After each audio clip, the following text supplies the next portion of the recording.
Colorín colorado, este cuento se ha acabado y el cuento se acabó para la Liga MX en esta nueva edición de la Leagues Cup al quedar eliminado sus últimos dos soldados como fue América y Mazatlán. El equipo de América con más envergadura y con más responsabilidad que el equipo más atlético de trascender y por fin levantar el título a favor de la Liga MX en esta segunda edición, cosa que no pudo. Mientras tanto, el equipo de Mazatlán viviendo un sueño, jugando sus partidos más importantes de su naciente vida futbolística.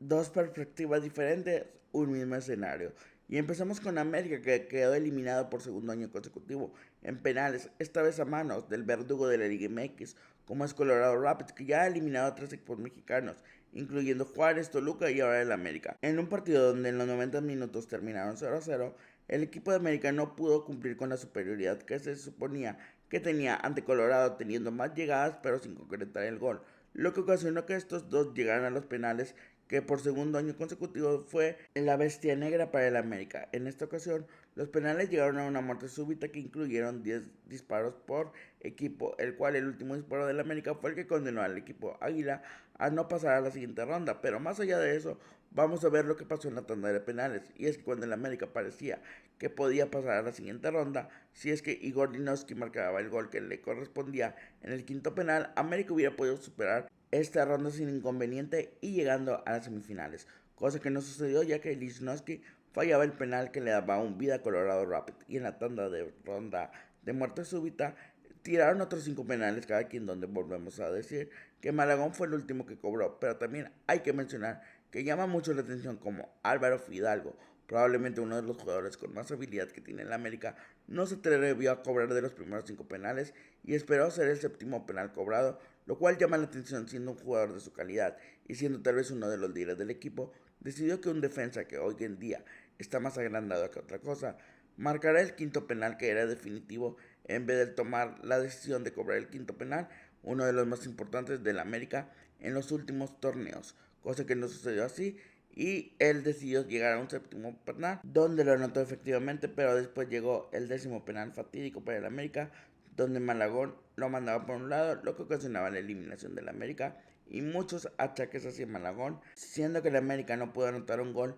en los 90 minutos y que ocasionó que llegaran a estas instancias donde el América falló. Ahora sí vamos con Mazatlán. Mazatlán seguía viviendo el sueño y estaba viviendo el juego más importante de su historia y más en un torneo internacional enfrentando al Philadelphia Junior, donde se le apareció una oportunidad de oro que no supo aprovechar, ya que al minuto 45 más agregado salió expulsado el jugador Taribo por un juego peligroso que ocasionó una doble amarilla y que salió fuera del partido. Y así quería decir que Mazatlán iba a jugar el segundo tiempo con un hombre más. No esperaban con que antes de que se acabara el primer tiempo, Philadelphia se fuera adelante en el marcador con un gol de Urche. Aún así el equipo de Mazatlán insistió y buscó atacar, y un gol de Escobos al 59 marcaba la diferencia para el empate parcial que parecía que le daba esperanza al equipo de Mazatlán, y tenían aún 30 minutos para conseguir la victoria, cosa que no llegó, y en una tanda de penales donde Mazatlán falló dos penales, no pudo pasar a la siguiente ronda y perdió 4-3. Aún así, es muy diferente la historia de América y Mazatlán,